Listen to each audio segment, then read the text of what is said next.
उम्मीद करता हूँ आप सब अच्छे होंगे, स्वस्थ होंगे, मस्त होंगे, प्रसन्न होंगे। यदि आप थोड़े से भी परेशान हैं तो मैं माँ दुर्गा से, माँ काली से, बालाजी महाराज से आप सबके लिए प्रार्थना करता हूँ कि आपकी सभी मनोकामना पूर्ण हो, आपके घरों में माँ का निवास हो, बालाजी का निवास हो और आपके घर में सुख शांति बनी रहे। माँ आपको शक्ति दे, ऐसी मैं आप माँ से प्रार्थना करता हूँ। आपका माँ दुर्गा, महाकाली, बालाजी कृपा चैनल पर हार्दिक स्वागत है। यदि आप चैनल पर पहली बार आए हैं तो चैनल को लाइक, सब्सक्राइब और शेयर कर दीजिए। साथ ही जो बेल आइकन का बटन है उसे प्रेस कर दीजिए ताकि आने वाली सभी वीडियो का नोटिफिकेशन आपको मिल जाए। सभी को जय माँ काली। आज का जो विषय है वो ये है कि जब देवी देवता किसी व्यक्ति के अंदर वास करते हैं तो ऐसे व्यक्ति कैसे होते हैं, उनकी क्या प्रकृति होती है। जिनके अंदर देवी देवताओं का वास होता है, देवी शक्तियाँ जिनके पास होती हैं, देवी शक्तियाँ जिनके अंदर निवास करती हैं। तो जब कोई व्यक्ति अपने धर्म कर्म में नियमित रहता है, पूजा पाठ बहुत नियम से करने लगता है, तो उसका जो तन और मन है वो शुद्ध होने लगता है, उसका शुद्धिकरण होने लग जाता है। और जिन व्यक्तियों का तन और मन शुद्ध होने लगता है, पवित्र होने लगता है, उनका शरीर एक मंदिर की तरह हो जाता है। और जब आपका शरीर मंदिर बन जाता है तो उसके जो कपाट हैं वो खुलने लगते हैं। खुलते किसके लिए हैं? जिनकी आप सेवा कर रहे हो। जैसे आप माँ काली की सेवा कर रहे हो तो माँ काली को आप अगर बुलाते हो भाव से तो माँ काली वहाँ आती हैं। आप माँ दुर्गा को बुलाते हो तो माँ दुर्गा आती हैं। भगवान शिव को बुलाओगे तो भगवान शिव आ जाएंगे। और अगर आप बालाजी महाराज को बुलाओगे तो हनुमान जी आ जाएंगे आपके पास। जिन भी देवी देवताओं को आप मानते हो, बहुत भाव से मानते हो, चाहे वो कोई भी देवता हो, ग्रामीण देवता हो, तो वो आपके शरीर में आने लगते हैं क्योंकि आपका जो शरीर होता है वो मंदिर की तरह हो जाता है, शुद्ध होने लगता है। आप पूजा करते हो, मंत्र जाप करते हो, स्तोत्र करते हो, उससे आपके शरीर का शुद्धिकरण होता है। आपके अंदर से जो मलिनता है वो निकलने लगती है और आपका जो शरीर है वो साफ होने लगता है। जब देवी शक्तियाँ आपके अंदर वास करने लगती हैं तो जो शरीर है उसके अंदर उस देवी देवता के गुण आने लग जाते हैं, या हम कह लें कि वो उन गुणों को अपनाने लगते हैं। उनके हाव भाव बदलने लगते हैं, उनका शरीर, उनका मन बदलने लगता है। और जब शक्तियाँ उनको प्राप्त होती हैं, शक्तियाँ आपको अंश रूप में प्राप्त होती हैं, तो उस व्यक्ति का जो शरीर है, उसका जो मन है वो स्थिर होने लगता है, भटकना बंद हो जाता है। और जब वो पूजा अपनी बढ़ाता रहता है, पूजा करता रहता है, मंत्र जाप करता रहता है, स्तोत्र पढ़ता रहता है, या अपनी नियमित जो पूजा है जितने समय की है वो करता रहता है, तो उसके शरीर में अंश बढ़ने लगते हैं। और जब अंश बढ़ते हैं तो आपको, आपका जो शरीर है वो देवदूत की तरह हो जाता है। तो जो व्यक्ति निंदनीय कार्य करने से बचते हैं, जो निंदा से भागते हैं, जिनका जो दूसरों का बुरा करना, कपट रखना, दूसरों से द्वेष करना, द्वेष भाव रखना, जलन रखना कि उसके पास तो इतना है, मेरे पास तो नहीं है, या मेरे पास इतना है, उसके पास तो इतना नहीं है, जो लोग ये सब करते हैं उन व्यक्तियों के पास देवी देवता कभी नहीं आते। कहने वाली बात है कि हम तो बहुत पूजा पाठ करते हैं। कई लोग आते हैं, पूछते हैं कि हम तो बहुत पूजा पाठ करते हैं, माँ की सेवा करते हैं, जोत जलाते हैं, लेकिन हमें कुछ प्राप्त नहीं होता। तो प्राप्त कैसे होगा? जब आप बुरा करने लगते हो, आप किसी का बुरा चाह रहे हो, कपट रख रहे हो, तो कैसे आपका अच्छा हो जाएगा? आपके अंदर कैसे देवी देवता वास करेंगे? कैसे माँ काली आपके पास आएंगी? माँ काली ऐसे थोड़ी ना आती हैं। तो उन व्यक्तियों के अंदर ही देवी देवता वास करते हैं जिनका मन पवित्र होता है, जो जिनके अंदर मलिनता नहीं होती, निंदनीय कार्य नहीं करते, किसी की बहन बेटी को गलत नज़र से नहीं देखते। ये जो व्यक्तियों के अंदर जो जो पुरुष भाई होते हैं, पुरुष लोग होते हैं, ये जिन के अंदर ये गुण होते हैं कि वो किसी स्त्री को, पराई स्त्री को गलत नज़र से नहीं देखते, उनको, उनके अंदर ही देवी देवता वास करते हैं। ऐसे ही महिलाओं के लिए है। जो महिलाएं अपने पतिव्रत धर्म को निभाती हैं वही भगवती की भक्ति को प्राप्त करती हैं, वही देवी देवताओं को प्राप्त करती हैं। या उनके अंदर देवी शक्तियाँ वास करती हैं।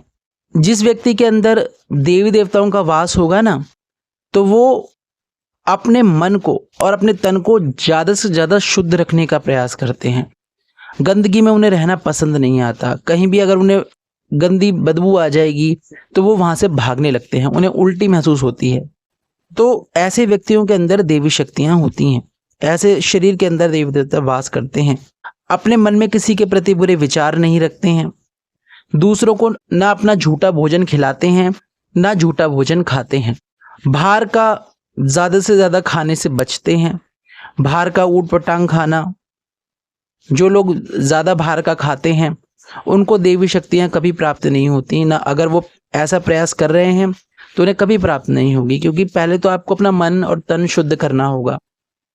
पहले आपको अपना मन शुद्ध करना होगा, फिर आपका तन शुद्ध होगा। क्योंकि मन में अगर आपके अच्छे विचार आएंगे, आप ये सोचोगे कि हाँ मुझे ये गलत चीज़ें नहीं खानी है, पता नहीं कैसे बनी है, किस पदार्थ से बनी है, तेल कैसा इस्तेमाल हो रहा है, इन सब चीज़ों का ध्यान रखते हैं भक्त, या जिनको देवी शक्तियाँ जिनको प्राप्त हो रही होती हैं, या जिनको अपने देवी देवताओं के दर्शन करने होते हैं, वो इन चीज़ों से बचते हैं।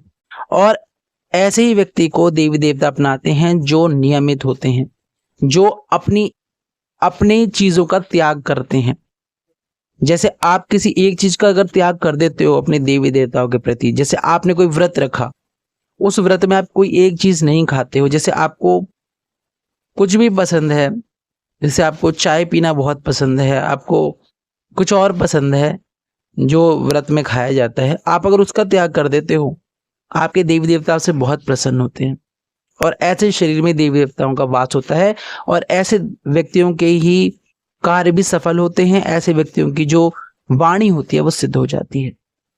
जो व्यक्ति अपने इष्ट आराध्य के प्रति सच्ची श्रद्धा रखते हैं, जैसे माँ काली के प्रति आपकी बहुत श्रद्धा है, उनके प्रति अगर रोना आता है, आपको आंसू आते हैं, पूजा करते करते आपकी आंखों से आंसू आ रहे हैं, आपको बहुत ज़्यादा उबासी आ रही हो और उबासी आती है और आप भाव में बह जाते हो, आपको भावुक हो जाते हो आप इतने माँ को देखकर, तो समझ लो आपके अंदर माँ काली विराजमान है। माँ काली आपके साथ है, आप अकेले नहीं हो। या आप अगर हनुमान जी के प्रति ऐसा आपको रोना आता है, हनुमान जी से अपनी बातें कह देते हो, हनुमान जी को आप अपना मानते हो, है ना, तो समझ लेना आपके साथ हनुमान जी हैं। जिस व्यक्ति के अंदर ये भाव होंगे कि मैं अकेला नहीं हूँ, मेरे साथ तो मेरे बाबा हैं, मेरे साथ मेरी माँ काली है, मेरी माँ दुर्गा है, तो उस व्यक्ति के अंदर अपने आप ही डर खत्म हो जाएगा। और जिस व्यक्ति के अंदर ऐसा होगा, उस व्यक्ति के अंदर देवी देवता वास करते हैं। और ऐसे व्यक्तियों को कभी सताना नहीं चाहिए, जो सताते हैं फिर वो भोगते हैं। जो व्यक्ति अपने इष्ट की प्राप्ति के लिए, अपने भगवान के लिए, माँ काली के लिए, जो माँ को प्रसन्न करना चाहते हैं या देवी देवताओं को प्रसन्न करना चाहते हैं, तो वो सिद्धपीठ मंदिरों में जाना शुरू करते हैं। चाहे एक हफ्ते में एक बार जाएं, चाहे महीने में एक बार जाएं, क्योंकि सिद्धपीठ एक ऐसे मंदिर होते हैं, या शक्तिपीठ ऐसे मंदिर होते हैं जहाँ पर साक्षात देवी शक्तियाँ विराजमान होती हैं। तो उनके साथ जो अंश होते हैं, देवी शक्तियों के अंश होते हैं, वो हमें प्राप्त होने लग जाते हैं और आपके साथ वो शक्तियाँ चलने लगती हैं, और ये शक्तियाँ आपके साथ आपके घर तक आती हैं, और फिर धीरे धीरे आपके शरीर में ये रमने लग जाती हैं। आपके अंदर इनकी आदत हो जाती है, और जितनी बार भी आप मंदिर जाते हैं, उतनी बार आपको अपने इष्ट के प्रति स्थिरता महसूस होगी। ऐसा भाव महसूस होगा कि मैं अपने भगवान से साक्षात मिलने आया हूँ, अपनी माँ से साक्षात मिलने आई हूँ या आया हूँ। और ऐसे व्यक्तियों के शरीर में ही देवी देवता विराजमान होते हैं। और आपके अंदर ऐसे गुण होते हैं जिससे आप जान सकते हो कि आपके अंदर देवी देवताओं का वास है या नहीं है। या किसी व्यक्ति को आप देख रहे हो और उसके अंदर एक गुण है, तो देवी देवताओं का वास उस व्यक्ति में होता है। तो जो व्यक्ति जानवरों के प्रति, पक्षियों के प्रति, या किसी भी असहाय के प्रति हमेशा एक सच्चा भाव रखते हैं, उनकी मदद करते हैं, उनके दुखों को समझते हैं, उनके दर्द को समझते हैं, उनको भोजन खिलाते हैं, अपने पितरों की सेवा करते हैं, अपने देवी देवताओं के प्रति हवन करते हैं, दान पुण्य करते हैं जब समय आता है, और ऐसे कार्य करने से पीछे नहीं हटते, चाहे कोई भी स्थिति हो। ऐसे ही मंदिर रूपी शरीर वाले व्यक्ति के अंदर देवी देवताओं का वास होता है। जो व्यक्ति नियमित अपने घर में अखंड ज्योत जलाते हैं, अखंड ज्योत नियम से किसी दिन जलाते हो या रोज़ जलाते हो तो बहुत अच्छा है। रोज़ जो नहीं जलाता, जिसके पास नहीं है इतना, वो कैसे जलाएगा ज्योत? तो अगर वो किसी शनिवार के दिन, मंगलवार के दिन अपने इष्ट के प्रति, जिनको भी वो मानता है, उनके लिए अखंड ज्योत प्रज्वलित करता है, उसके घर में देवी देवताओं का वास होता है, उस भगवती का वास होता है जिनको वो मना रहा है या मना रही हैं। तो जो व्यक्ति मनाते हैं ज्योत जला के, मंत्र जाप करके और अपने सब भावों को साफ रख के, किसी के प्रति अगर आपके अंदर गलत भावना आ रही है तो फिर वो गलत है। लेकिन अगर आप अपने इष्ट से इसके लिए माफ़ी मांगते हैं तो आपको पछतावा है अगर अपने लिए कि हाँ मेरे से गलती हुई है, तो देवी देवता आपको माफ़ कर देते हैं। इतना बड़ा दिल होता है देवी देवताओं का। और जब आप उनकी सेवा करते हो ज्योत जलाकर, तो दिव्य शक्तियाँ आपके शरीर में वास करने लग जाती हैं, अंश रूप में आपके पास आने लगती हैं, आपको महसूस होती हैं। तो जब भी आपको ऐसा लगता है तो ये समझ लेना आपके साथ देवी देवता हैं, देवी देवताओं का वास आपके अंदर हो गया है। तो आशा करता हूँ आपको ये वीडियो पसंद आया होगा। कमेंट बॉक्स में जय माँ दुर्गा, जय माँ काली, हर हर महादेव, राधे राधे ज़रूर लिखना। नई वीडियो में नई जानकारी के साथ फिर मिलूँगा। जय माता दी।